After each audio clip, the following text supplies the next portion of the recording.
Hi everyone. This week we're going to discuss factoring, and my guess is that some of you, or maybe many of you, have not yet seen factoring. So I wanted to go over a few things to help prepare you for this week. And basically, what factoring is we're going in the opposite direction. So before we were using things like the distributive property and the FOIL method to go ahead and simplify our expressions. And now what we're doing is we're kind of going in the other direction. So let's say we have something like 10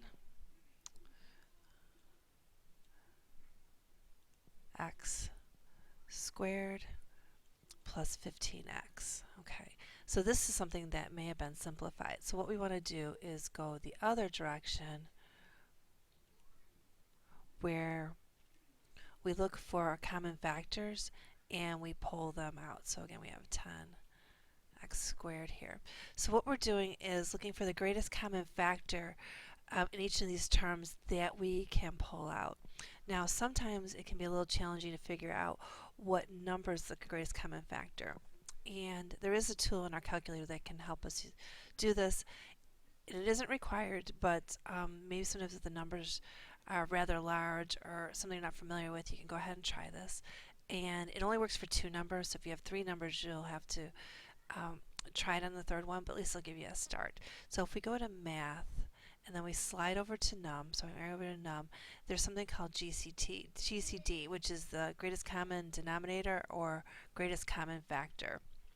So you can go ahead and choose number 9. And what we can do is put in these two numbers here. So we can put in the 10, and then comma, and then 15, and then technically should close it and hit enter. And it's telling us the greatest common denominator, which is GCD, or in your book is referred to as the greatest common factor, is 5. So 5 is the largest number. You can pull out of both of these evenly. So we can go ahead and write the number 5, and then um, we can look to our x's. And remember that when we multiply together, we add exponents. So what we want to do is look for the same variable, which is x, or I guess just say same letter, and then look to the exponent. Remember there's a 1 up here. And then what we want to do is find the one with the lowest exponent and write that one outside of the parentheses. And then what we're going to do now is go backwards. So we want to look for um, what would I multiply here to get this thing. So what I'm figuring out what to put here so that when I multiply the 5x times this thing, I will get 10x. So in this case, 5 times 2 would give me 10. And then if I put down an x, the exponents are 1. So if I multiply them together, x times x gives me x squared. And then I'm going to put down the same sign, which is plus. And then I would multiply it by 3, because 3 times 5 is 15. And then I don't need an x, because then the x would go here. So to double check it, I would go ahead and use my distributive property. So I would do 5 times 2x, which will give me 10. And then x times x is x squared. And then we do 5 times 3. So something is going on my paper today. So plus, and then 5 times 3 is 15.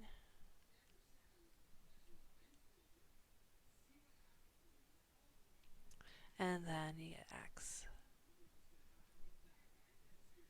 Okay, so let's go ahead and try one more of these. So in the book it says find the greatest common factor. So this is from example 1, so I'm going to do another example. So I have 6x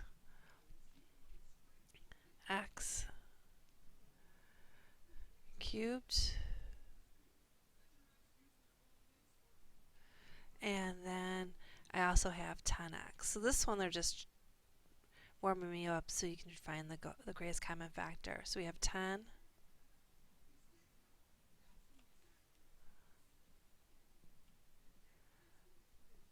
x squared.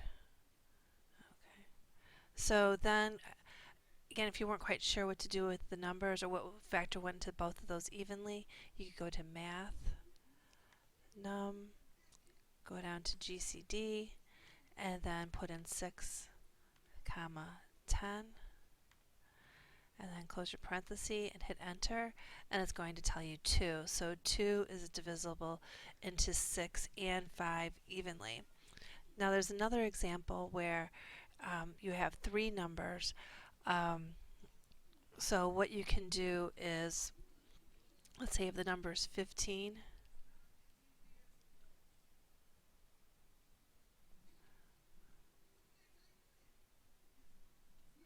and -9 and 27. Okay, so again you want to figure out what number is divisible into all those evenly. So again, GCD does not work with 3 numbers. I can double check that, but unless they've updated the software, it has only worked with 2. So let's try 15, comma, 9, comma, let's see. My guess is it'll give me an error, but we'll try it. Yeah. So what you need to do is just put in the first 2 and then go ahead and enter, and that's 3, and then you want to see if 3 is divisible into 27 evenly. So 27 divided by 3 is 9, so it does work for that one too. So if you get a number that didn't work, you would want to try the other 2 numbers, maybe the 9 and the 27, and we could try that. And of course we'll get 3, or actually we'll get 9. So let's try this. Shouldn't have said of course there. So let's do 9, comma, 27. So if we did those 2 first, and we got 9 and we saw it wasn't divisible into 15, you would just want to pick 2 other numbers like we did here and see what number we got and try it for both. Or we could try 15 and 27. So again, this will just give you a head start if you have no idea where to start. So if we do 15, comma, 27, we get 3, and then we see 3 is evenly divisible into 9, 15, and 27. So again, I hope this gives you a head start for Tuesday, and I will see you then.